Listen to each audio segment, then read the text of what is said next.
And Telkom now. The Telkom trading update came out earlier today. They're expecting headline earnings per share to be down between 25 and 29%. On the line now is ICT analyst from Athena Capital, and that is Kulekani Dlamini. Kulekani, it doesn't matter what number you throw at Telkom these days, at around about 14, 13, 50 rand per share. It's not going to go any lower, surely. Well, look, we've kind of seen it at 12 rand, so from the current levels of 16, it actually still could go back down there. It's not a great story, is it? But we've had the headline earnings per share number, which has just been released. It's a trading update, and they talk about severance packages, and they also talk about various fines that have contributed to that. Of course, that does create somewhat of a smokescreen. But when you see the trading update, what was your initial impression? Interestingly enough, I mean, I was a bit more optimistic than pessimistic, because they kind of give you a sense of what the numbers are going to do. So they basically give you a sense that the expected headline earnings for the full year are going to be somewhere in the vicinity of, call it 90 cents, right? But in that number is hidden, call it maybe 160 cents worth of value, because those severance packages are 430 million rand. And there's also a provision for the Competition Commission sort of penalty that they incurred, which is, I think, another 592 million rand. So, those two numbers kind of get you back somewhere in the vicinity of, call it, 2 rand 50, right? So without doing anything, for 2014, your earnings base starts off being at 2 rand 50. So it kind of gives you a sense that the number on the page actually may look very good in the year hence.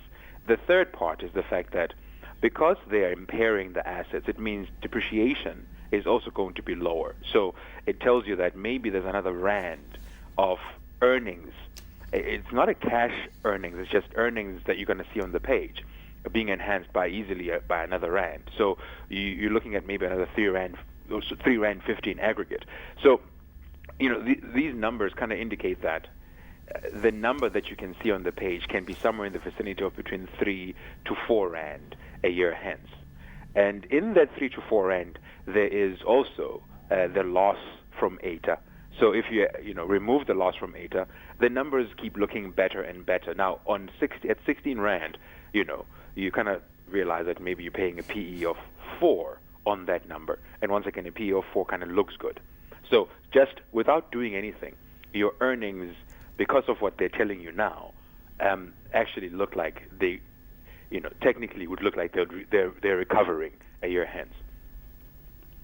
You've got me quite excited here, Kulekani, because here we go. We've got an NAV going down from 57 to 34 rand a share because of the 12 billion impairment charge. There must be a lot of people now that live in those bunkers, in those dark dungeons underneath asset managers' buildings, the deep value investors. You slip a pizza underneath their door once a day and you let them out once a month. They're really deep value people, and they must be looking at Telkom and saying, this is the real thing. Is it the real thing? Should we be buying this for the long, long term?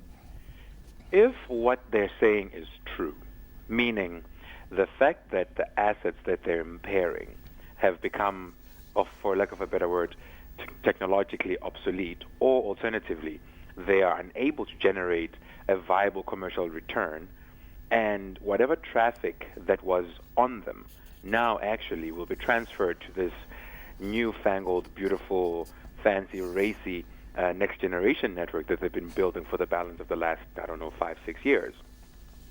One then should have hope that just from an operational point of view, the business actually has a good asset. The asset base itself is now more reflective of a prospective commercial reality that can manifest going forward. So that's the first thing. The base, the actual operating asset, is in good nick. The second thing, management that we're now seeing come through, the quality and caliber thereof seems of quite a high class, and also as an indicator, this fact that they are willing to impair, it's a very bold decision to kind of come along and say, well, you know what, actually, $25 of this NAV is actually 0, so let's just do it. The mere fact that they're willing to do that kind of indicates a new boldness in management, which one would hope. Sorry, are you there? Hello? Yes, I'm still here. Which would indicate that this management is willing to make some of the more difficult decisions going forward. Now, the third cog of this wheel is obviously government and the regulator. If those guys now come to the party, meaning if regulation is actually quite clean, it's clear, it's succinct, and some of the guys sitting at the top, start doing more work in the DOC as opposed to in the other sort of arena of public opinion that has nothing to do with their job, then the environment becomes better. Telkom has a better asset being run by good management.